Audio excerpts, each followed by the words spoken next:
بسم اللہ الرحمن الرحیم۔ السلام علیکم ورحمۃ اللہ وبرکاتہ۔ عتیبہ بن ابو لہب کا عبرتناک انجام۔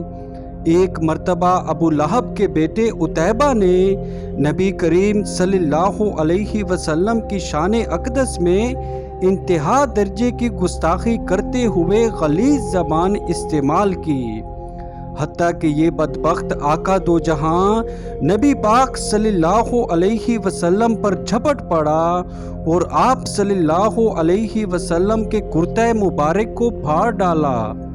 عتیبہ بن ابو لہب کی اس حرکت سے نبی کریم صلی اللہ علیہ وسلم کے قلب اطہر کو شدید صدمہ پہنچا اور آپ صلی اللہ علیہ وسلم کی مبارک زبان سے یہ الفاظ ادا ہوئے: اے اللہ، اپنے کتوں میں سے کسی کتے کو اس پر مسلط فرما دے۔ اللہ کے محبوب نبی صلی اللہ علیہ وسلم کی زبان مبارک سے ادا ہونے والا ہر لفظ پتھر پر لکیر کی مانند ہوتا ہے، یعنی کہ اللہ رب العزت اپنے محبوب نبی صلی اللہ علیہ وسلم کی بات کو ہر صورت پورا فرماتا ہے۔ اس بات سے مشرکین بھی اچھی طرح واقف تھے کہ آپ صلی اللہ علیہ وسلم نے جو فرمایا ہے وہ پورا ہو کر رہے گا، لیکن ان کی عقلوں پر پردہ پڑا ہوا تھا۔ اگلے دن ابو لہب اور اس کا بیٹا عتیبہ دونوں بدبخت تجارت کی غرض سے ایک قافلہ کے ساتھ شام کی طرف نکلے۔ سفر کرتے کرتے رات ہو گئی۔ قافلے والے زرقہ کے مقام پر ایک راہب کے پاس رات گزارنے کے لیے ٹھہرے۔ راہب نے قافلے والوں کو پہلے ہی آگاہ کر دیا تھا کہ یہاں آس پاس جنگلی درندے بہت ہیں، اس لیے ہوشیار رہنا۔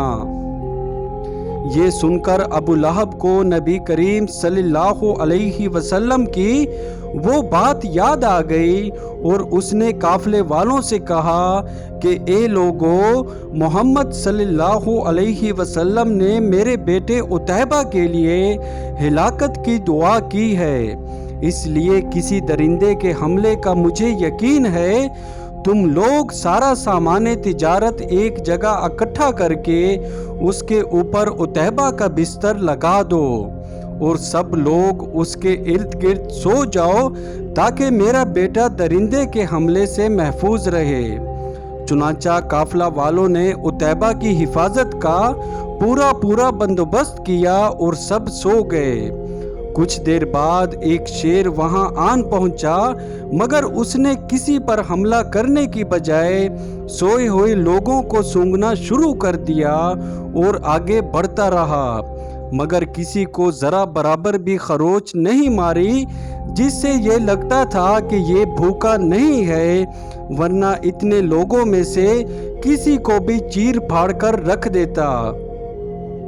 یہ سب کو سونگتا ہوا آخری بندے تک پہنچ گیا، لیکن اسے جس کی تلاش تھی اس کی بو اسے محسوس نہیں ہوئی۔ یہ کچھ قدم آگے چلا گیا، لیکن پھر اچانک مڑا اور تجارتی سامان کی جانب آ کر رک گیا۔ اسی سامان کے اوپر وہ بدبخت اور گستاخ رسول صلی اللہ علیہ وسلم سو رہا تھا۔